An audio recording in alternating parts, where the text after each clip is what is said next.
কলকাতার eco park, যা প্রত্যেক ভ্রমণপ্রেমীদের একদিনে ছুটি কাটানোর জন্য অন্যতম একটি পর্যটন কেন্দ্র। কলকাতায় এই বছর জাঁকিয়ে গরম পড়তে চলেছে, তাই সেই গরমের দিনগুলোকে মাথায় রেখে আজ আমি 30 টাকা দিয়ে টিকিট কেটে আরও একবার চলে এসেছি ইকো পার্কে। আজ ইকো পার্কে সমস্ত ওয়াটার রাইড, ওয়াটার অ্যাক্টিভিটি সম্পর্কে এই ভিডিওর মাধ্যমে আপনাদেরকে তথ্য দেবো। এই ওয়াটার রাইড, এই ওয়াটার অ্যাক্টিভিটিগুলো করতে আপনাদের কত খরচ পড়বে, সময়সূচি কী রয়েছে, নিয়মাবলী কী আছে, এই সমস্ত তথ্য আজ এই ভিডিওটির মাধ্যমে আপনাদেরকে সবটা শেয়ার করতে চলেছি।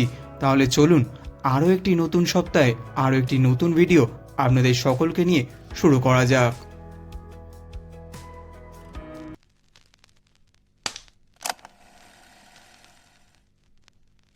নমস্কার বন্ধুরা, আশা করি সকলে ভালো আছেন এবং সুস্থ আছেন। এটি নতুন ভিডিওতে আপনাদের সবাইকে জানাই স্বাগতম। এখন কিন্তু মার্চ মাস, আর এই মার্চ মাসের শুরুতেই আমি আরও একবার চলে এলাম ইকো পার্কে। কলকাতায় কিন্তু জমিয়ে গরম পড়তে চলেছে এই বছর, তাই তার আগেই চলে এলাম আমি ইকো পার্কে। এই ইকো পার্কে আজকে আপনাদেরকে সমস্ত ওয়াটার রাইড এবং ওয়াটার অ্যাক্টিভিটিগুলো সম্বন্ধে তথ্যগুলো দেবো। এই ওয়াটার রাইড এবং এই ওয়াটার অ্যাক্টিভিটিগুলো করতে আপনাদের কত টাকা করে খরচ পড়বে, এর নিয়মকানুন কী রয়েছে, এই সমস্ত তথ্য, এই সমস্ত আপডেট এই ভিডিওটার মাধ্যমে আপনাদেরকে সবটা শেয়ার করতে চলেছি। তাহলে চলুন আর বেশি কথা না বলে, আর বেশি দেরি না করে আজকে ভিডিওটা শুরু করা যাক। এই সমস্ত ওয়াটার রাইডগুলো করতে হলে আপনাকে ইকো পার্কের 1 নম্বর গেট অথবা 2 নম্বর গেট দিয়ে প্রবেশ করতে হবে। 1 নম্বর গেট দিয়ে যদি প্রবেশ করেন, টোটো করে চলে আসবেন ইকো পার্কের 1 নম্বর গেট, অথবা ইকো পার্কের আইফেল টাওয়ার গেট বললেই টোটোওয়ালা আপনাকে ঠিক আইফেল টাওয়ারের সামনেই নামিয়ে দেবে। এই হলো টিকিট কাউন্টার। টিকিট কাউন্টার থেকে 30 টাকা দিয়ে টিকিট কেটে নিলাম। চলুন এবার আমি ধীরে ধীরে পার্কের ভিতরে প্রবেশ করব। পার্কে ঢুকে আপনাদের দেখাবো আজকের ওয়াটার রাইড এবং ওয়াটার অ্যাক্টিভিটিগুলো সম্পর্কে সমস্ত তথ্যগুলো শেয়ার করব এই ভিডিওতে। প্রথমে বলবো কায়াকিং রাইডের খরচ ও নিয়ম। এই রাইড সমস্ত ওয়াটার রাইডগুলোর থেকে একটু ভিন্ন ধরনের ও অ্যাডভেঞ্চার রকমের। বেশ জনপ্রিয় রাইড এটি। প্রত্যেকটি বোটে 2 জন করে বসতে পারবেন। 150 টাকা করে ভাড়া এক একজনের। 30 মিনিট বোটিং করে এই রাইডের মজা নিতে পারবেন আপনারা। বেলা 12টা থেকে সন্ধ্যে 6টা পর্যন্ত এই রাইডটি আপনারা করতে পারবেন। তবে যারা অ্যাডভেঞ্চার পছন্দ করেন তাদের জন্য এই রাইড কিন্তু হতে চলেছে একদম আদর্শ। অবশ্যই এই রাইডটি করবেন যারা অ্যাডভেঞ্চার পছন্দ করেন। দ্বিতীয় রাইড ওয়াটার রোলার অথবা ওয়াটার জুরবিং। এই রাইডটা কিন্তু বেশ মজাদার। 150 টাকা করে ভাড়া এক একজনের। 2 থেকে 3 জন একসাথে এই রাইড করতে পারবেন। এই রাইডটা কিন্তু 10 মিনিটের জন্য প্রযোজ্য। বেলা 12টা থেকে সন্ধ্যে 6টা পর্যন্ত এই রাইডটা আপনারা করতে পারবেন। রাইডটা কিন্তু বাইরে থেকে যেমন মজা মনে হচ্ছে, ভিতরে গিয়েও কিন্তু আপনারা একই মজা করতে পারবেন। তার জন্য এই রাইডটা আপনাদেরকে অবশ্যই করতে হবে। কমেন্ট করে জানাবেন রাইডটা কেমন লাগলো আপনাদের। তৃতীয় রাইড হাই স্পিড বোট। এই রাইড আপনারা একসাথে 8 জন এই রাইড করতে পারবেন। 150 টাকা করে ভাড়া এক একজনের। এই রাইডটা কিন্তু বেশ অন্য রকমের। যারা অ্যাডভেঞ্চার এবং স্পিড পছন্দ করেন তাদের জন্য কিন্তু এটা একদম আদর্শ রাইড হতে চলেছে। একটি ওয়াটার রাইড এবং ওয়াটার অ্যাক্টিভিটিগুলো করার সময় আপনারা অবশ্যই লাইফ জ্যাকেটগুলো পরে নেবেন। সেখানকার কর্তৃপক্ষরাও কিন্তু আপনাদের এই বিষয়ে হেল্প করে দেবে। চতুর্থ রাইড শিকারা। এই রাইড করতে করতে আপনাদের কাশ্মীরের ডাল লেকের কথা মনে পড়ে যাবে। এই রাইড আপনি 30 মিনিটের জন্য করতে পারবেন। এক একটা বোট রিজার্ভ করলে 300 টাকা করে ভাড়া পড়বে।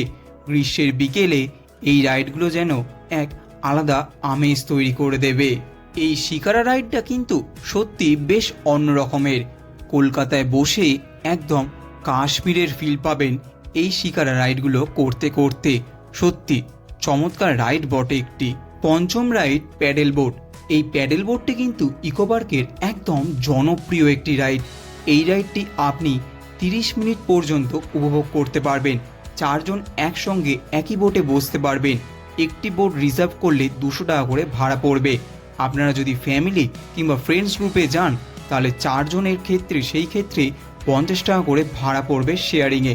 তবে নিয়ম রয়েছে, 5 থেকে 15 মিনিট দেরি হলে 100 টাকা ফাইন এবং 20 মিনিট দেরি হলে 200 টাকা করে ফাইন কাটবে এই রাইডটা। এগুলো কিন্তু একটু মাথায় রেখে এই রাইডটা করবেন। তবে বেশ ভালো লাগবে করতে এই রাইডটা। ষষ্ঠ রাইড ফেরি বোট।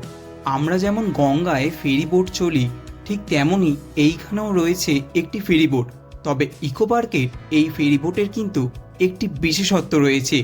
জলাশয়ের এপার ওপার করা, ওই পারে ওই আইল্যান্ডে যে রেস্টুরেন্টগুলো রয়েছে সেখানে যাওয়ার জন্য কিন্তু এই রাইডটি অন্যতম। আবার ওই পার থেকে এই পারে আসতে চাইলেও আপনি এই বোটে করে ফিরে আসতে পারবেন অনায়াসে। রাইডটা কিন্তু চমৎকার। দেখুন কত সুন্দর, কত বড় নৌকা, আর ভিতরে কত সুন্দর সারিবদ্ধ করে চেয়ার রাখা রয়েছে। সত্যি চমৎকার একটা রাইড কিন্তু এটা। অবশ্যই ওই পার গেলে কিংবা ওই পার থেকে এই পারে এলে এই বোটে করে আসতে পারবেন। সপ্তম রাইড ফ্ল্যাট জেটি বোট। এই রাইডটাও আগের মতো জলাশয়ের এপার ওপার করতে দেখা যায়, কখনো কখনো জলাশয়ের মাঝেও এই রাইডটা করতে কিন্তু দেখা যায়। তবে এই রাইডটার একটা বিশেষত্ব রয়েছে, চারিদিক খোলা, বেশ একটা অন্যরকম ব্যাপার আছে এই বোটে। অবশ্যই এপার ওপার করতে গেলে এই রাইডটাও করতে পারেন আপনারা, বেশ কিন্তু মজাদার। আজ আমি একাই এসেছি ইকো পার্কে, সারাটা দিন ঘুরে বেড়াচ্ছি। এই গ্রীষ্মকাল কিন্তু আর বেশি দিন বাকি নেই কলকাতায় আসতে। এই গ্রীষ্মকালে দুপুরের পর যে বিকেলবেলার আগমনটা ঘটে, ও এই ফুরফুরে হাওয়া, এত সুন্দর এখানকার একটা ঠান্ডা আমেজ, তার সাথে যদি আপনারা এই ইকো পার্কে এসে এই ওয়াটার রাইড এবং ওয়াটার অ্যাক্টিভিটিগুলো করেন, সত্যি কথা কিন্তু একটা আলাদা মাত্রা জুগিয়ে দেয়। চলুন, আমি তো আপনাদের এরকমভাবেই পুরো ইনফরমেশনগুলো জানাচ্ছি, কোন কোন রাইডের কত কী দাম, কত কী খরচা আপনাদের পড়বে, বাকিগুলো আপনাদের এইভাবে আপনাদেরকে জানিয়ে দিচ্ছি। চলুন, ভিডিওটার সাথে থাকুন। অষ্টম রাইড স্যান্টা মনিকা অথবা ডবল টেকার রাইড বোটও বলতে পারেন। এই বোটে করে আপনি 30 থেকে 40 মিনিটের মধ্যে পুরো জলাশয়ের আশেপাশে ঘুরে নিতে পারবেন। এক একজনের ভাড়া পড়বে 150 টাকা করে মাথা পিছু। আপনারা পারলে এই বোটের একতলা অথবা দুতলা যে কোনো জায়গাতেই বসতে পারবেন। এই রাইডটা কিন্তু বেশ অন্যরকম, তবে অনেকে আবার দাঁড়িয়ে যেতেও পছন্দ করেন। তবে বেশ ভালো হয় আপনারা যদি সেফটি প্রিকশনের কথা মাথায় রেখে যদি বসে যান, সেটাই সব থেকে ভালো উপায়। রাইডটা কিন্তু অবশ্যই করবেন, এটা তখনও চালু হয়নি, তাই আপনারা গেলে অবশ্যই এই রাইডটা করতে পারবেন। কলকাতা ইকো পার্কে আসছেন অথচ টয় ট্রেন রাইড করবেন না, সেটা কখনো হয়? টয় ট্রেন রাইড করতে গেলে 150 টাকা করে মাথা পিছু খরচ করে এই রাইড উপভোগ করতে পারবেন।